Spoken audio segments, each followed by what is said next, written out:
what are some of the benefits of asset tokenization against going the full blast of capital intensive investing into it? Three key things he said: knowledge, knowledge, knowledge. If it is not for you, please take time and understand it first and make a good investment decision.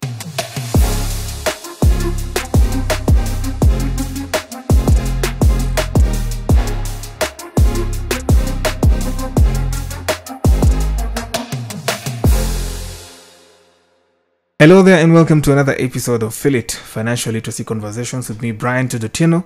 You can call me Branji. Today we want to talk about something very interesting, and my guest is perhaps the pioneer of this in Kenya. He'll tell us whether or not he's already getting competition or something of the sort. Yadav Dani is here with me. Yadav is a serial entrepreneur in 2 continents, or even more, I guess, but mostly in Europe, London to be specific, and in Kenya and Africa. He's been into the real estate world for quite some time now, and he's going to tell us what it's about and how you can own a piece of real estate without having to invest as intensively as other people do. Yadav, good to see you. Karibu sana. Thank you so much, Brian. Yeah. We're talking about asset tokenization today, but first off, please introduce yourself. Perhaps I don't do your introduction justice, so you... Yeah. Okay. So my name is Yadav Jani, and I basically, I'm a businessman. Okay. And in recent years, I've been concentrating more on digital assets and blockchain. Okay. Recent years, meaning maybe from 2018. So I started off with my father, who is into insurance and advisory in UK. Okay. And then I went into property developments for quite a number of years, again, mainly based in UK. And now I'm more in the, asset tokenization, that kind of space. Okay. Yeah. Great. So first off, before we get into your journey with entrepreneurship and now getting into this, how did you discover that people can actually own a bit of an asset without necessarily having to, because again, real estate is capital intensive if you think about it. Yeah. By the time you develop or you get collateral and security enough to be able to get some financing from the bank that will enable you to set up a real estate farm or a company and even start developing units. Yeah. This part of the world or this part of the market is awash with affordable housing. And definitely there's definitely a deficit in this part of the market. But now the question is, how does Yadav sit down and discover that, wait a minute, we can empower more wealth owners, more people to be in this space through asset tokenization? Yeah. So it's a natural journey. So in 2018, when I first came across the idea of blockchain or understanding how blockchain operates. In 2014, on the internet, I saw Bitcoin. Yeah. And I thought, this is some stupid stuff for kids, right? Like techno freaks. Yeah. But then in 2018, I had a dear friend of mine, and he said that I want to explain blockchain. Okay.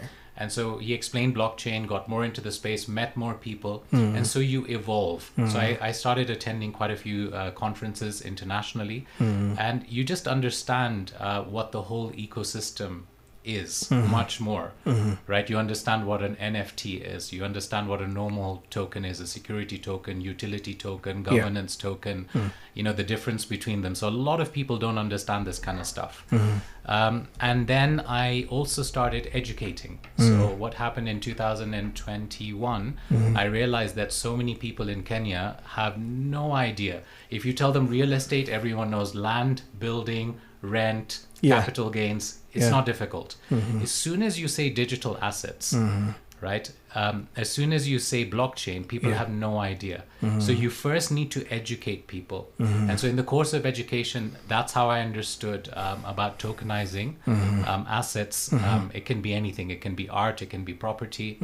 Yeah, so that's how I came across it. And that's how people came up with NFTs. But then again, before we get into that deep conversation, let's talk about your journey with money. You have fairly touched money in here and seen every kind of investment. Perhaps we had some conversation earlier about your journey in entrepreneurship. What do you consider the best and the worst decision you ever made with money? So Let's start with the worst. the worst. Yeah. The worst was trusting people easily. So when I was young, Ah. I had agreed to make good money, right? I think most people do, right? Yeah. If you're an entrepreneur, the idea is you want to make money. Yeah. So as soon as someone would present an idea where I could become rich quick, right? And they would promise some amazing returns, and I would trust them so easily. I would say, all right, let's do this. And I would get into the investment. And in the last, I would say 18 years and, building, I've just seen that there's no shortcuts. Whenever someone tells you that there's easy money, right? It's not easy. There's always something that they haven't told you. And that is the challenge which becomes really difficult. There is no such thing as easy money unless you play a lottery and you win it.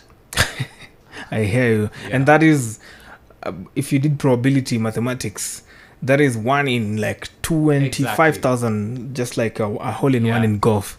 All right, let's talk about the best thing you ever did with money yourself. The best thing. So I think the best thing that I did was I started investing into, blockchain projects and digital assets once I understood what I was doing. So the thing is, rather than investing because of the craze, there are some investments I did when the market was very high, and now I'm still down on those investments because the market hasn't recovered. Okay. But the point is that I believe in the fundamental value of what I've invested in. The point is that I read much more, I met the developers, and then I invested after education. So the thing is, even if I lose money, and it's spread out, so even if I lose money on 1 or 2 projects, it will pinch me, but it will ruin my summer, it won't ruin my life. Yeah, because I did it, I spread it first of all, so my risk is spread, but then also I understood those projects. So when you understand and invest, the pinch is not so bad. I hear you. Great. So let's talk about the origin of asset tokenization. Where did it start?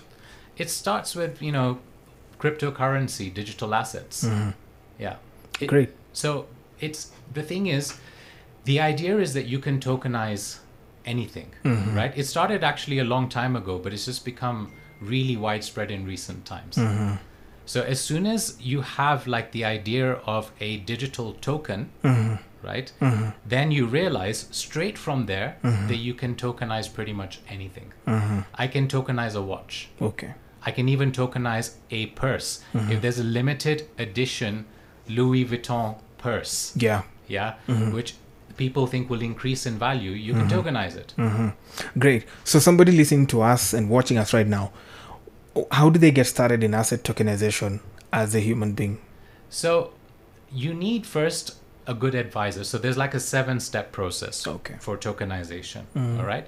First, you have to determine what asset do you want to tokenize, right? So you technically can tokenize anything, but some things are not worth tokenizing, especially if it's a depreciating asset. Even if I buy shoes for $1,000, right? Yeah. You shouldn't tokenize that. You can, but you shouldn't. That's a very important point to note, by the way. Yeah. Yeah, I hear because why would you tokenize something like that? Someone may think, all right, I spent 10 million shillings or 20 million shillings on this amazing new car, right? Let me tokenize it. Why would you do that? Because cars are a depreciating asset. Yeah. So what you need to tokenize is an asset which has real value, which can grow in the long term. Okay. And then you need to go to a company which can set up, for example, what they call smart contracts, because the whole idea of tokenization works on smart contracts. Okay. Then you do tokenomics. And then you sort out your marketing. How are you going to let people know? Okay. And then you build the entire value system from there. Then price stability, market making. So all those things need to come, right? In order for you to successfully tokenize any asset. Yeah. Amazing. What are some of the benefits of asset tokenization against going the full blast of capital intensive investing into it? It's just a lot simpler. There's much lower cost. Okay. Just think of this, right? If you want to go public, all right, if you want to do an IPO, there's an entire process. Okay, that process is costly. It's time consuming, right? And you have to have like a lot of manpower to be a public listed company. Okay. Yeah. So instead of that, small, medium enterprises can think to themselves that why don't we just tokenize something that we are sitting on, an asset that is bringing in revenue. Okay. Okay. So the process is much simpler. It's cheaper. And it's much more efficient. Because remember, the whole point of a smart contract is that it increases efficiency like you can't believe, right? Like even when you sell a stock, right? You, for example, you sell a stock. So first you need to match a buy order and sell order. Yeah. Okay. Then on top of that, then you need to do the exchange on the back end. All right. And then finally, once that exchange is done between the two parties on the back end, right, there actually has to be the full transfer of pricing from the stock to the value. Yeah. Okay. So then the stock and the money is exchanged on the back end, which takes 2 days. On a smart contract, that's done in minutes. So that's the difference. I hear you. Yeah. Now that you've gone into capital markets, allow me to ask you. I know I'd asked you that, and I'd not shared that I'm going to ask you the difference between an REIT, the real estate investment trust, and especially in your case now that you are doing asset tokenization in real estate. REIT, the difference between REIT, which is a real estate investment trust, and asset tokenization. And now that you've also brought a capital market angle to it, how different is it from split trading? Because I've seen companies listed in the New York Exchange, New York Securities Exchange, saying that, you know what, we are selling a share price, say at $2,000. Yeah. But how many high school kids, college kids can be able to afford that? And we want to also tap that market. So come together, 10 people, share this out, $200 each, and then $2,000 you're able to afford that. If that stock goes higher, you make a gain out of it. How different is it from all these other three asset classes? So it is, you see, ultimately, the biggest difference is that you've got blockchain technology underlying. All right. So here's the thing. Blockchain technology creates trust and efficiency. So the trust is because of blockchain. So you need to understand how blockchain works in order to understand that you can trust blockchain system. The whole point of the technology is to create trust when ordinarily you walk into transactions with a lot of doubts, because you can get cheated, you can get screwed, you can get shortchanged at many different points in the transactions. Many things can go wrong. Blockchain takes out all those inefficiencies and creates trust. Then you can have, so many companies are doing fractional ownership of shares. So sometimes, like, you know, Amazon, it's too much. Tesla is too much to own for, you know, someone who's just come out of college. So then they do fractional ownership of shares. But so that does make it easier. But the point is the inefficiencies are still there. Okay. So the idea of tokenization is normally tokens are much less in of a price point. So even like sometimes you'll have tokens which are valued at, let's say, like 50 cents, you know, 50 shillings, 3 shillings, right? Sometimes you'll see even 0.3 shillings, to own a token. And they do that on purpose because then people can, you know, buy those tokens. So initially, when you launch your token value is so small, pretty much anyone can own it, right? Like if you see all these meme tokens, Shiba Inu, right, Pepe, right, all these tokens were valued at such small prices, and you could actually own them. It's like peanuts, less than peanuts. Peanuts are more expensive. And now that you saw Bitcoin back in the day and ignored it, I think this would be a good time for someone to jump into this ship, because it is a concept that's coming up in the market and definitely presenting a good opportunity for everyone else. So if there's somebody listening out there, what do you tell them? This is what I would tell people, right? Is Bitcoin has seen 3 cycles. Okay. So if you look at what Bitcoin, the price at which it came out, it was 0.0008. Okay. And that was in 2009. and it finally hit the $1 mark in 2011. Okay, and then in 2013, right, it actually hit the $1,000 mark. Okay, so from 0.0008, it hit the $1,000 mark. So it hit $1,100 peak, but then again, so that was 4 years later, right? So follow the cycle, 2009 to 2013, 4-year cycle. It hits a peak, and then it goes to 289, which was the low of 2014. And then it doesn't do anything for 3 years, but on the 4th year, which is the, again, 4-year cycle, so 2017 December, and that's when pretty much the world started like noticing opening Bitcoin. up to Bitcoin. Okay. It hit 19,600 in some places 20,000. We call it ballpark 20,000. Okay. And then in 2018, it hits a low again of about 3,100.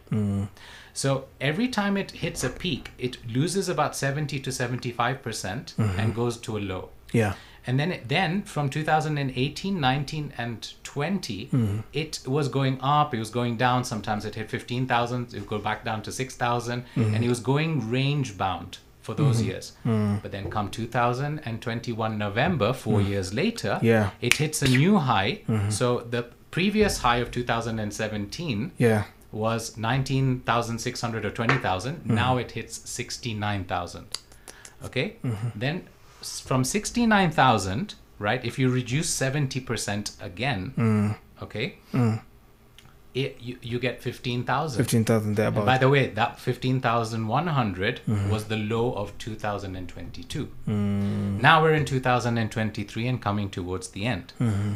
Now, what does this tell you? That if this trend continues, this is not financial advice, but if the trend continues, right, you should see a different peak in 2025, but the run should start towards the end of the year or maybe even early next year, as in going towards that peak. Towards that peak, And there's a lot to show for it. BlackRock, which controls about $9 to $10 trillion, they filed for a Bitcoin ETF. So have Vanguard. So have Valkyrie. Okay. So many companies at the moment. So have banks. So every person now is, because BlackRock, which is the biggest financial institution, because they're filing for this Bitcoin ETF, not Ethereum ETF, none of these others. It should tell you a lot about the potential of Bitcoin going forward. Great. And he mentioned ETF. ETFs are just exchange traded funds. There you go. I want to ask you something still on that such volatility. Isn't that something that would spook maybe an investor when they want to try this kind of thing? Because those volatilities are what people are really afraid of, especially considering that most people are risk averse, but they want to make a quick buck. So look, you have to pick your wars. Right, and you have to understand that high risk, high reward. Okay. So the thing is, what I would tell anyone, if you are cautious, right, don't get into digital assets. Digital assets are very volatile. Extremely. So it depends on your age and your risk appetite. If you're one of those people who loves caution, put your money in a bank. Okay. Or maybe if you have like big money, then put it in property. Because the thing is, cryptocurrency it's crazy, right? I like to call it digital assets, but they are volatile. Definitely. Okay? Extremely volatile. But the thing is, even before you invest into any digital assets, do your homework, understand. That's why, like, for example, like we have this, Gold Block Academy, right? What we do is we go to corporates, and we've tied up with like many very large institutions, actually, and together we're trying to educate corporates on what really is blockchain. How do you understand the system? So if you invest with education, you will most likely make money, and very good money. If you just simply invest blindly because everyone else is doing it, you will lose money, because you'll buy it, it'll fall by 30% because that's what it does, and then you'll get scared and you'll sell it, and you've sold it at a loss. But if you just knew that these are the cycles, these are the fundamentals, look what's happening in the world, you hold on, and suddenly it hits a new high, and you're you're laughing. You're laughing. I hear you. So this is not for emotional traders. If you are an emotional human being, please avoid digital assets, because yes, that is how people end up coming here to say, oh, this is a scam, crypto is a scam, etc. Yeah, and you see, again, you know, the thing is, Brian, people say crypto is a scam because there are scam projects. It's not that digital assets are a scam. It's just within the space, right? There are people who are running scams. The producer of this show actually does not believe in crypto. Yeah. Mina, wherever you are. Yeah. Anyway. So I would again say the people who don't believe in it are actually the same people who are just not educated. I'll give you an example, right? Yeah. CEO of BlackRock in 2017, he said so many negative things about Bitcoin. He said it's a fraud. We would never invest into it. This is the same company that now filed for an ETF. 4 years later, they've completely changed their stance. And there is a rumor that they just bought 12,000 Bitcoin. Has the regulator granted that request? It's not been granted, but if you see kind of the so-called insiders, they all say it's not a matter of if, it's a matter of when. Because there's a lot of pressure, right? So many investors, institutional investors, want to invest into something like this, but they want to do it in a regulated way. Okay. Yeah. So that to take care of that free market element also, you know. Yeah. So I'm not denying, I'm not one of those people who is like completely pro digital assets to the point where I see no flaws in the system. Yeah. You are alive to them. I'm very much alive, and I'd very much try and be as neutral as possible. That, you know, it may not be your cup of tea. Yeah. But there is alarming statistics that if you're not in this space, you will be left behind. Do you know every third child in America is entering into the blockchain and digital asset space as either part of a career or as part of a full career? Right? Okay. It tells you something big, and we don't understand how big the community of blockchain developers and owners and holders are in this country. It's absolutely massive. And it's all the young people. Yeah. So what will happen is the young people will end up building some sick technology around digital assets, blockchains, these crazy things people are doing over here. Yeah. But, you know, you will be stuck with your old ideas, and eventually as a business, you know, you won't be able to see this new digital revolution. Yeah. Become the dinosaurs of the investment world. So as we close, what are some of the opportunities that exist out there for somebody who's listening to you right now, especially with regard to asset tokenization? Is it in the infrastructure? Is it in the policy? Is it in the investment itself? Is it in being a PE, firm that now invests in such kind of a thing? Go ahead, sir. So, for example, one project that came to my attention about a year ago is a project, and we're in consultancy, they've appointed us to do like a lot of consultancy work, is a project called Gold Pesa. Okay. And it's actually built for, it's built for Africans, for Kenyans. Okay. And the reason why is because you have two types of coins. You have a stable coin, which is USDT, backed USDC. It's backed by real dollars. By the dollar, yeah. So you put $1 billion in a bank account, and you say, against this, I want to issue 1 billion tokens of a stable coin against every dollar, right? And so your stable coin is $1 for, digital dollar for a normal dollar. And that's fine. So that's, even if you, what they call stake it, it's like depositing it in the bank, it'll give you like 2 or 3%. Inflation is way higher than that. Way higher. So stable coins aren't really like an investment. They're almost like a parking place. Then you've got crypto, which is extremely volatile. Yeah. And for years I thought, I wonder if there's a token which it gives you growth and security. It's a lot to ask. And last year, I came across this project called Gold Pesa, and I really, really like this project, right? Why I like this project? Because it's a gold-backed token, which is using artificial intelligence, which also then brings yield. Like Bitcoin doesn't have yield in it. It's me buying it for $26,000, right? And then it goes to 26,800, and I might want to sell it to you, and you're prepared to buy it at 26,800 because you think it'll hit 29,000. At 29,000, you'll sell it. Someone else will buy it at 29,000, thinking that in the long term it'll hit 60. So it's a speculator's market. Yeah. Where's the yield? Where's the money coming in? Right? So even if you buy like a property, a token, and the underlying assets, even if you tokenize like a property portfolio, the thing is you benefit from the yield of the rental income. The rental income will go back into the pool. Okay. So it's like plowing back. Okay. So the same thing with Gold Pesa, what they have is the team have created this artificial, using artificial intelligence, they've created a code which is seen to make significant returns year on, year out. Right? And those profits are then put back into the system. So right now, in fact, if you see, it's already done in this market in the last 20 months, it's already gone up like about 9x. Okay. And so even if something goes wrong, each token is backed by 1 gram of gold. So the worst thing that can happen is you'll own gold. But if it goes right, the price can potentially absolutely fly. Amaze you. Great. I won't finish the conversation without asking about this one. Where do you sit with this digital assets tax? Courtesy of Financial Finance Bill 2023, Finance Act of 2023 now. Yeah. You see, the thing is, I just think that it just needs to be thought through. I think what the policymakers need to do is decide that do they want this space to grow, but at the same time earn revenue from it? Yeah. Right? I feel like what they've just done is they've just gone ahead and taxed it. Yeah. They've not understood it. They've not really sat down to understand. Yeah. My bigger question is, where is the legal framework? You've taxed something which doesn't really have a legal framework.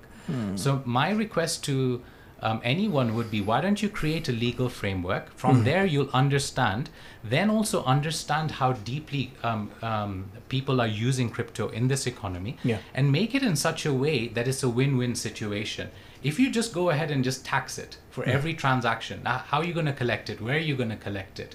Right? It will create more turmoil than rather a win situation for the trader, so-called, and for the government.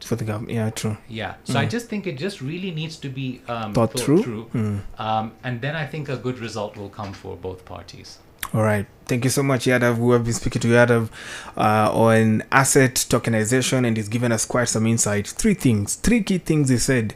Knowledge. If it is not for you, please take time and understand it first and make a good investment decision. Thank you. That's where we leave it at. Yadav, thank you so much for making time. Thank you, Brian. Great chatting to you. You really appreciate. And that's where we leave it at FILIT. Thank you so much for listening and for watching. We hope that you become more prudent with your money and that you possibly grow wealth. Until next time, keep being prudent. I'm Brian Jodotieno. See you on the next episode.